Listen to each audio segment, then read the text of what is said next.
Oke, assalamualaikum warahmatullahi wabarakatuh. Perkenalkan, nama saya Muhammad Iqbal Fadil Agis dengan NIM M0403241014. Pada kesempatan kali ini, saya akan mempresentasikan laporan akhir proyek saya untuk mata kuliah desain pengalaman pengguna. Nah, untuk fokus analisis yang saya lakukan adalah pada website video, khususnya untuk spesifik tesnya, yaitu login dan juga forgot password. Oke, next. Untuk gambaran umum proyek kelompok kami, di sini, bisa kita lihat beranda utama dari platform streaming video. Tas yang saya analisis secara mendalam merupakan percobaan untuk melakukan proses autentikasi, yaitu login dan juga forgot password pada laman, video platform tersebut. Secara deskripsi singkatnya, alur tas ini dimulai dari user membuka laman video, membuka laman login, mengisi email dan password, hingga melakukan pemulihan via forgot password. Pengguna melakukan proses autentikasi lengkap dengan mengisi kredensial, menangani kegagalan login, hingga reset password melalui email. Namun, satu poin penting yang menjadi landasan UX di sini adalah login bukanlah tujuan akhir mereka. Tujuan utama mereka adalah menonton konten. Oleh karena itu, jangan buat hal ini menjadi hambatan mereka. Jadikanlah hal ini menjadi jembatan mereka untuk menonton konten-konten. Bagaimana konteks menggunakan tas ini, user biasanya mengakses, platform resmi video melalui perangkat seperti laptop, dengan menggunakan koneksi internet yang stabil dan juga, lingkungan yang santai. Aktivitas ini dilakukan ketika user ingin mendapatkan pengalaman menonton yang lebih personal, seperti mengakses konten, berlangganan, melihat daftar tontonan atau watchlist, atau memberikan interaksi pada tayangan live streaming. Nah, proses login memerlukan input kredensial berupa, email dan kata sandi, atau menggunakan integrasi pihak ketiga seperti Google dan juga Facebook.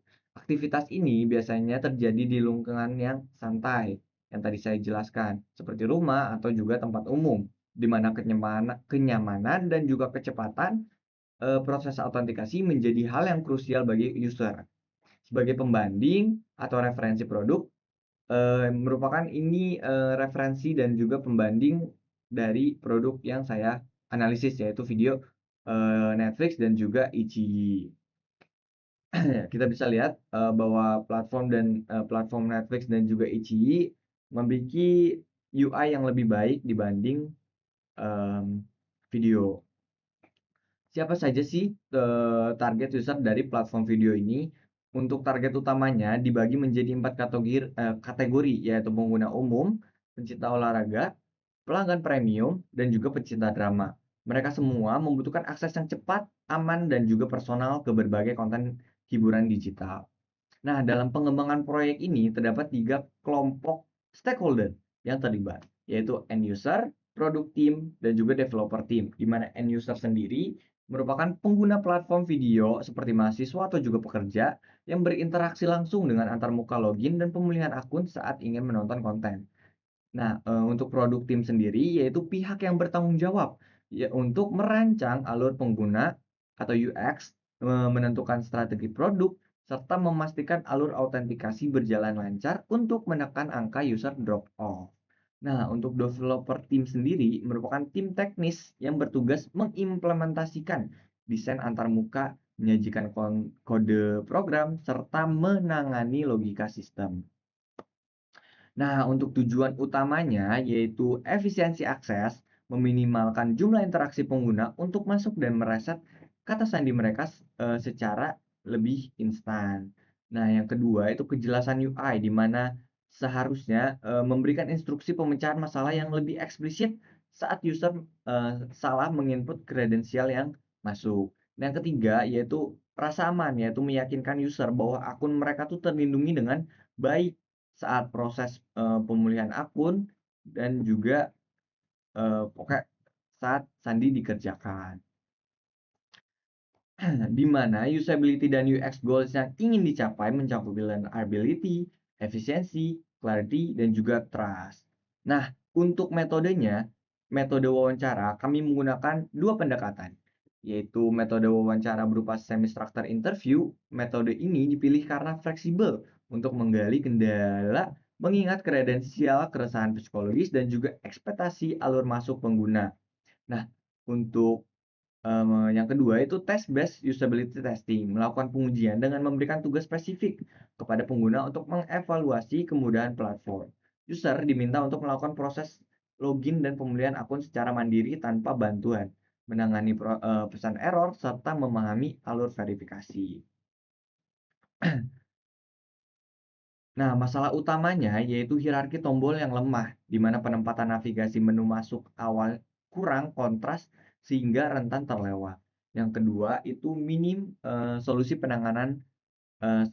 solusi penanganan, di mana pesan kesalahan login hanya berupa teks umum tanpa menawarkan solusi bantuan, sehingga drop off meningkat, di mana frustasi di halaman masuk mendorong calon pengguna baru membatalkan niat berlangganan dan juga kehilangan momentum di mana user tidak dapat menonton tayangan langsung yang penting secara tepat waktu.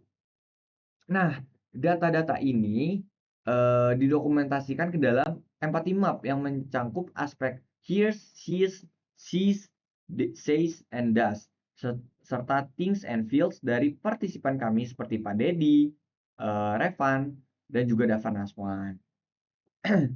Nah, untuk selanjutnya, kami juga memetakan pengalaman user ke dalam CGM atau Customer Journey Map yang terbagi menjadi beberapa tahapan, before, starting, during, dan juga critical moment, dan juga after. Di sini dipetakan tindakannya menjadi action, pemikiran atau thinking, serta emotion dari masing-masing user.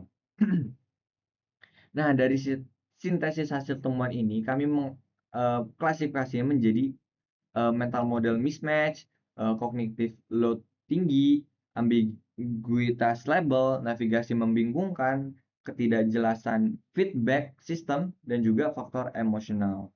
Nah, dari pola tersebut dirumuskanlah top 3 UX issues prioritas, yaitu ketidakjelasan feedback system, navigasi menu tidak sesuai ekspektasi user, dan juga ambiguitas fungsi tombol yang membingungkan. Nah, untuk mempercepat pemecahan masalah, mari kita fokuskan pada user persona kita, yaitu si Asep yang mahasiswa yang umurnya 23 tahun, di mana dia ini butuh akses masuk yang cepat tanpa harus repot mengingat password setiap saat. Nah, Asep ini adalah tipe user yang mengakses video semata-mata untuk menonton konten secepat mungkin. Ia terbiasa dengan tren single sign on, sekali klik dan malas menghafal password manualnya.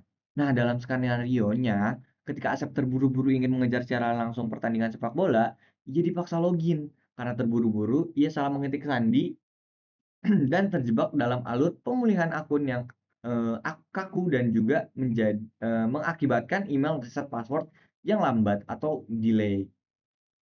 Karena kehilangan momentum krusialnya, pertandingannya pun menjadi tidak ingin Asep lihat lagi. Asep merasa frustasi dan menutup aplikasinya. Nah, untuk mengatasi masalah si Asep ini, kami memetakan solusinya melalui em, pendekatan How Might We, di mana untuk pendekatannya menghilangkan yang buruk, bagaimana kita bisa menghilangkan kebingungan pengguna saat login gagal agar mereka langsung tahu solusi perbaikannya. Yang kedua, meningkatkan yang baik, bagaimana membuat tombol login selalu terlihat jelas dan mudah dijangkau di halaman utama. Yang ketiga, menantang asumsi, bagaimana pengguna bisa mengakses konten dengan langkah lebih sedikit tanpa mengorbankan keamanan. Nah, yang keempat, berdasarkan insight, bagaimana mempercepat proses pemulihan akun agar user tidak kehilangan momen menonton. Nah, yang kelima atau yang terakhir itu berdasarkan analogi, bagaimana menjadikan proses login semudah dan secepat menekan tombol play.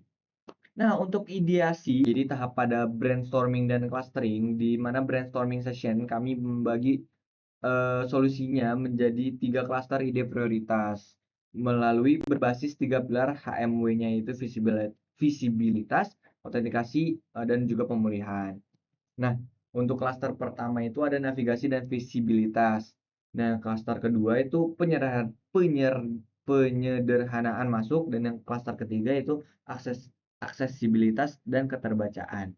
Nah, untuk solusi dan reasoning-nya, untuk solusi pertama itu navigasi dan visibilitas, kita menyederhanakan elemen header dan memindahkan tombol masuk ke posisi sticky top right dengan kontras warna tinggi agar tidak tenggelam oleh banner-banner iklan yang ada di halaman utama. Nah, yang kedua itu feedback-nya, itu mengganti pesan error buram menjadi teks panduan yang lebih jelas gitu. Nah, kenapa sih reasoning-nya? Untuk menghilangkan distraksinya dan pandangan mata pengguna sering kali terdistraksi oleh ramainya banner konten utama di halaman utama, dan meletakkannya tombol pada kanan atas menjadi untuk memastikan entry point autentikasinya selalu mudah ditemukan dalam 3 detik pertama. Nah, yang reasoning yang kedua itu menghilangkan kecemasan pengguna, di mana ketiadaan umpan balik yang bagus itu menjadi psikologis yang tidak baik untuk pengguna. Nah, dengan ide-ide tersebut kami membuat sebuah desain sistem video yang merupakan dark theme design system for the ultimate streaming experience, di mana color palette-nya bisa dilihat sendiri, di mana primary red-nya itu sebagai primary color kita, background-nya itu hitam keabuan, surface-nya itu abu kehitaman, muted text-nya itu sebagai abu, dan juga light gray atau abu kekreman itu sebagai teksnya juga, di mana untuk heading style segala macam typografinya itu kita menggunakan Jakarta Sun. Nah, untuk komponennya ada search bar, buttons seperti berlangganan, masuk daftar segala macam. Ada navigation tabs-nya, home, live TV, sports, movies, profile, dan lain sebagainya. Ada kategori fields, content card-nya, ikonografinya. Nah, ini merupakan wireflow system. Em, Dari desain sistem tersebut, kami menyusunkan logika alur melalui waveform system berupa skema logika login yang kemudian dikembangkan menjadi high fidelity, yaitu prototype untuk dilakukan pengujian. Di mana ini masih lo-fi, di mana prototipenya. Nah, untuk prototipenya sendiri ini akan saya coba lakukan, di mana di kanan atas itu udah dibikin menjadi lebih em, kontras gitu, dimana banner-bannernya ini distraksi untuk melihat ke kanan atas. Masuk, kita coba isi email dan juga password. Nah, credential doesn't match, dimana di sini dulunya itu hanya berupa teks kalau misalnya uh, sandinya salah, tapi ini menjadi pop up notification supaya orang tua yang mem mengakses website ini pun langsung membaca bahwasanya si password ataupun usernya itu, emailnya itu salah. Nah, kalau sudah begini kita coba forgot password. Nah, di mana forgot password kita coba masukkan email. Kayak email send. Nah, kita send. Nah, ini kita bakal dapat sebuah reset password instruction dari si videonya itu. Nah, tinggal kita pencet create password, dan ini bakal kita create password-nya. Kita create password baru, kita coba, dan ini harus lebih dari 8 dan juga ada uppercase dan segala macam karakternya. Change password, dan juga password Anda telah diperbarui, bakal ada muncul pop-up notification-nya agar mereka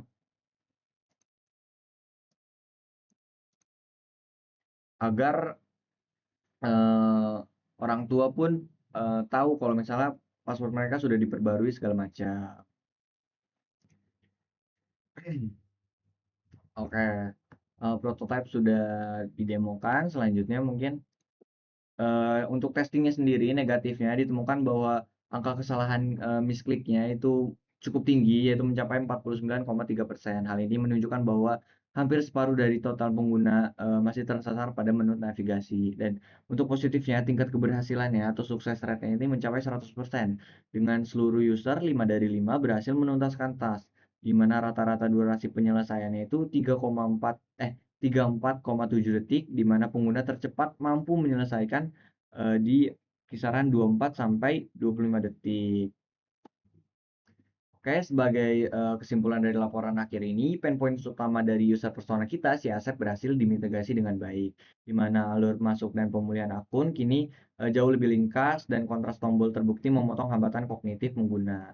Namun, evaluasi dari tingginya misclick rate ini 49% yang cukup tinggi memperlihatkan bahwa kejelasan komponen atau overdance, form dan penempatan elemen navigasi ini masih belum sepenuhnya intuitif dan oleh karena itu rekomendasi untuk, developer untuk kedepannya adalah perlu penyempurnaan mendalam pada hierarki visual halaman form guna meminimalisir disorientasi klik pada iterasi selanjutnya. Nah, untuk selanjutnya sebagai refleksi penutup, dari mata kuliah DPP ini dan proyek ini, saya banyak belajar bahwa suatu hal, bisa diperbaiki jika kita menyesuaikan sebuah persepsi diri, kita sendiri maupun orang lain. Di mana, seorang developer ini tidak boleh egois dengan asumsinya sendiri, di mana kita harus menyesuaikan kebutuhan nyata dengan user dan juga memahami secara mendalam pain points yang dirasakan oleh user eksternal dan juga website tersebut. Perlunya koordinasi dan komunikasi yang baik menjadi penopang utama keberhasilan proyek ini, di mana awalnya sendiri saya mengira bahwa, pengembangan ini akan dilakukan dengan mudah, tetapi ternyata membutuhkan keterlibatan banyak stakeholder agar proyek ini menuju ke arah yang lebih baik serta mampu digunakan dan bermanfaat bagi, siapa. Nah, berikut merupakan lampiran-lampiran, saya yaitu, Figma, PickJam, dan juga prototipenya. Terima kasih atas perhatiannya. Wassalamualaikum warahmatullahi wabarakatuh.